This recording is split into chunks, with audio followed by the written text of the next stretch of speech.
Hey everybody, I'm Zee Garcia, and today I'm taking a look at this simultaneous selection racing game with a twist called Sakura.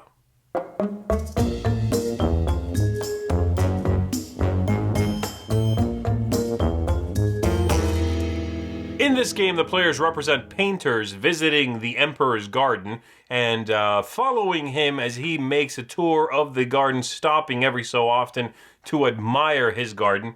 And they are trying to be as close as they can and paint what they're seeing, capture what's going on, without bumping into the Emperor, because that is very dishonorable and is going to likely cost you the game.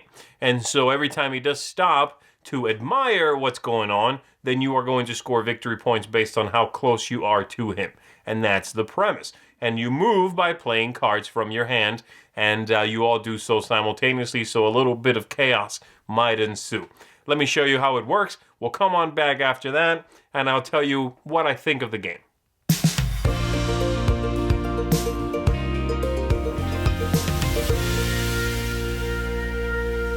The game starts with each player having 5 tokens in their player color. The player pawns are right over here. Then we have the Emperor, who starts here at this gate, and everybody gets 5 cards to begin the game. Now, over the game, players are going to be playing cards simultaneously, revealing those, activating movement on the board, and then scoring every time the Emperor gets in front of one of these scoring spots. And the Emperor stops and admires the trees, the flowers, and the other players are going to score victory points based on how close they are to the Emperor. So the idea is every time he scores, you want to be closest to him and get the most points. However, throughout the game, if you bump into the Emperor, that's dishonorable, and you are going to lose one of these victory points as well as move backwards some spaces to get away from him, all right? So that's the general idea. And again, like I said, you do all of that by playing cards from your hand. So everybody gets 5 cards at the beginning of the game, and they are going to play a card each. I'll just pick a couple of random ones here to explain how the game goes. And so let's say for a 4-player game, those are the 4 cards that the players have picked. They're all revealed simultaneously, and then they are going to trigger from the lowest number to the highest number. The numbers are right here. And so we've got a 12, 34, 60, and a 31, so the 12 would be first. And the deck has about 60 cards.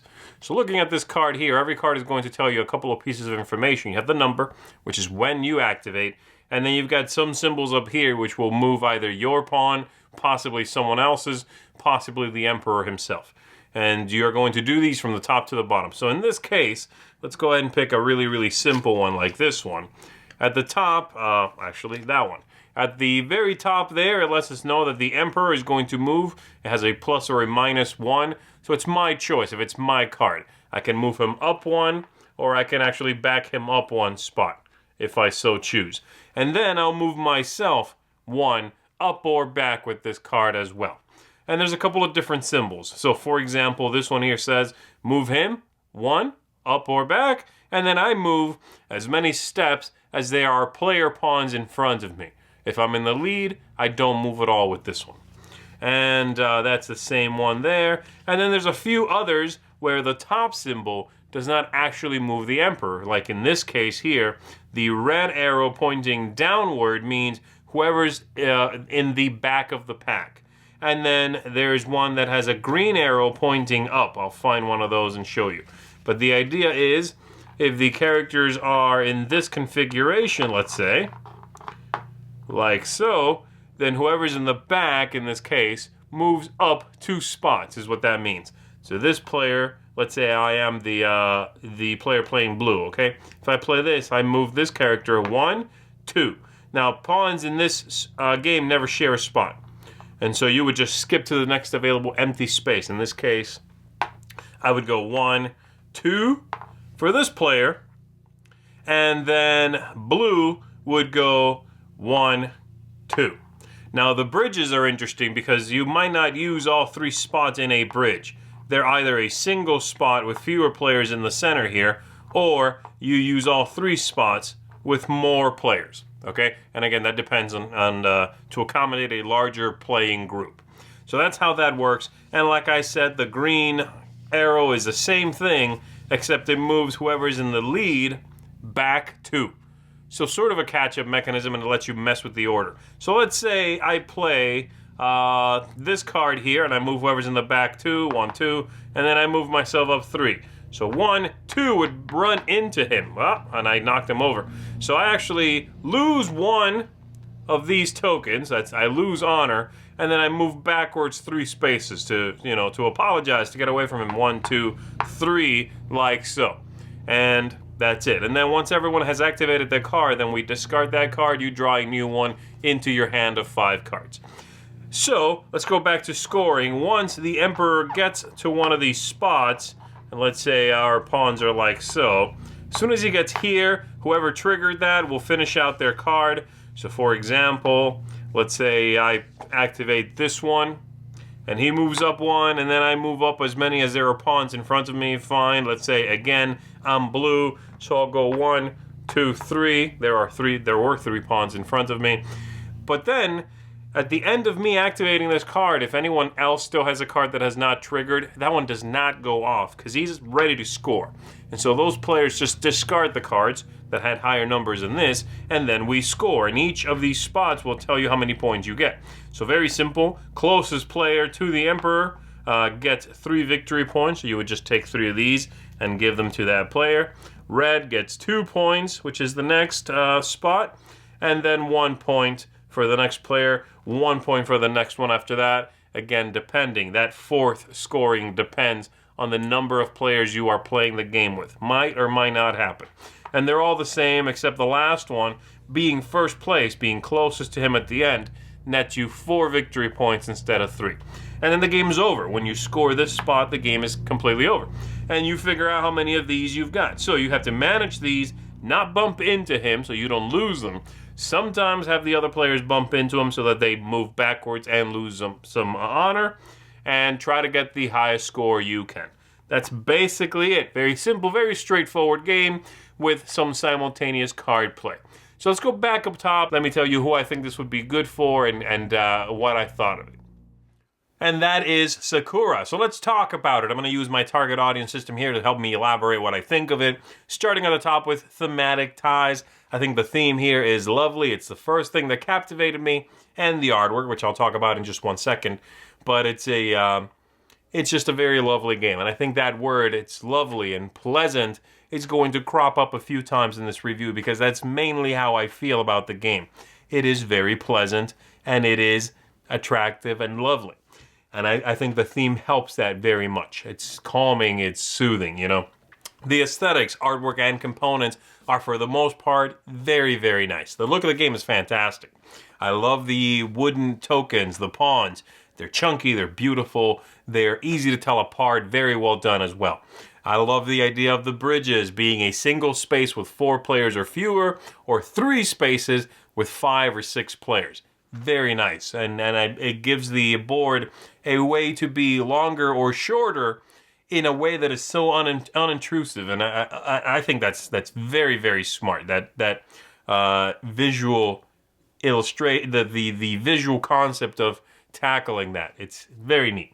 So that's all good except for my one nitpick here is that the cards, Osprey Games seems to go back and forth between doing lovely, thick, wonderful cards and these, which have kind of a rubbery finish to them.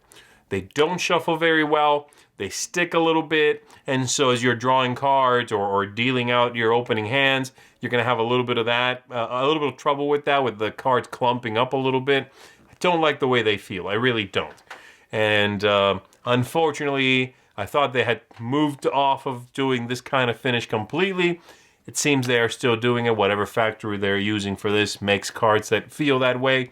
I don't like it, and I don't think they're very functional, unfortunately. But it's also not a huge problem. I mean, the game is playable. It's perfectly fine. I just personally would have liked the cards to have a more traditional finish.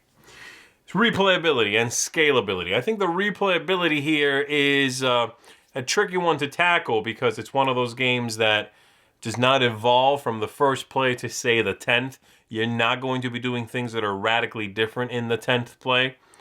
But I think a lot of the gameplay comes from that sort of controlled chaos that you get when you're playing with larger groups, which is why I also think the scalability definitely is way better towards the higher end. You want to play this with 5, you want to play with 6. 4 is fine too. Less than that, you're just not getting a whole lot done.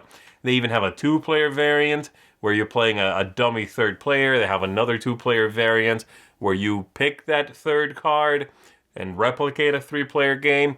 It's just not as engaging. There's just not as much going on in the story of you following this emperor, bumping into him sometimes because you're busy trying to sketch what's going on, or him walking back into you.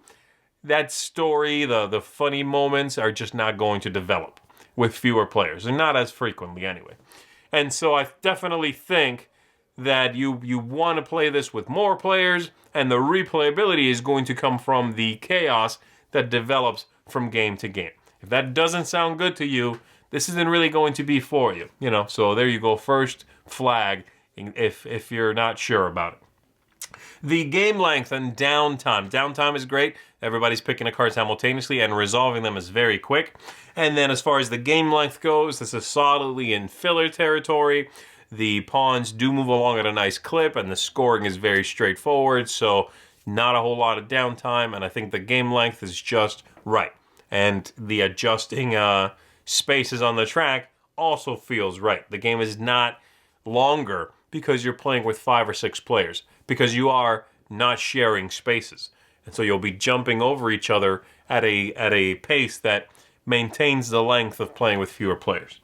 The ease of play, if there's any fiddliness, any weird design choices, anything like that, I think overall that's really well done. The board is clearly marked as to where he should stop, what the player should score. The symbols on the cards are pretty intuitive. I had a couple of players, it took them a little bit to figure out some of the other symbols.